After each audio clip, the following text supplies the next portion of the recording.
ಎಲ್ಲರೂ ಹೇಗಿದ್ದೀರಾ? ಚೆನ್ನಾಗಿದ್ದೀರಾ ಅಂತ ಅಂದ್ಕೊಳ್ತೇನೆ. ಇವತ್ತು ನಾನು ಕಡುಬು ಮಾಡ್ತಾ ಇದ್ದೇನೆ. ಈ ರೆಸಿಪಿ ನಿಮ್ಮೊಟ್ಟಿಗೆ ನಾನು ಶೇರ್ ಮಾಡಲಿಕ್ಕೆ ಇಷ್ಟಪಡ್ತೇನೆ.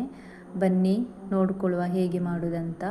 ನಾನಿಲ್ಲಿ 4 ಗ್ಲಾಸ್ ಸ್ಟೋರಿನಲ್ಲಿ ಸಿಗುವ ಅಕ್ಕಿಯೊಂದಿಗೆ 1 ಗ್ಲಾಸ್ ಬಾಯ್ಲ್ಡ್ ರೈಸ್ ಆ್ಯಡ್ ಮಾಡಿ ಓವರ್ ನೈಟ್ ಇಟ್ಟಿದ್ದೆ. ಬೆಳಿಗ್ಗೆ ಕಡೆದು ನೋಡಿ ಹೀಗೆ ಚಿಕ್ಕ ಚಿಕ್ಕ ನಾನು ಕಡುಬು ಮಾಡ್ಕೊಳ್ತಾ ಇದ್ದೇನೆ.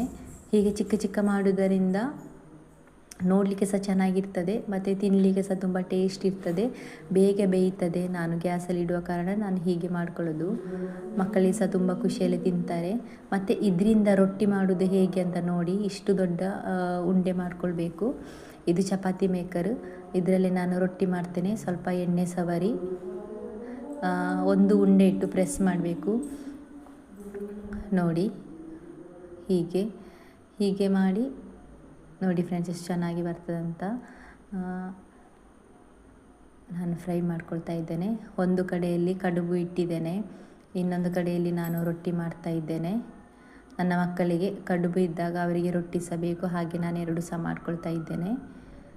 ಇದು ಬೆಳಿಗ್ಗೆ ತಿಂಡಿಗೆ ನಾನು 2 ಸಹ ಮಾಡ್ಕೊಳ್ತಿದ್ದೆ. ನೋಡಿ ಫ್ರೆಂಡ್ಸ್, ಇದಕ್ಕೆ ನಾನು ಚಿಕನ್ ಸಾರು ಮಾಡಿದ್ದೇನೆ. ಚಿಕನ್ ಸಾರು ಮತ್ತು ಚಿಕನ್ ಸುಕ್ಕ ತೊಟ್ಟಿಗೆ ಬೆಸ್ಟ್ ರೆಸಿಪಿ ಅಂತ ಹೇಳ್ಬೋದು. ನಾನು ಇಡ್ಲಿ ಪಾತ್ರೆಯಲ್ಲಿ ಇಟ್ಟು ಬಾಯ್ಲ್ ಮಾಡ್ತಾ ಇದ್ದೇನೆ.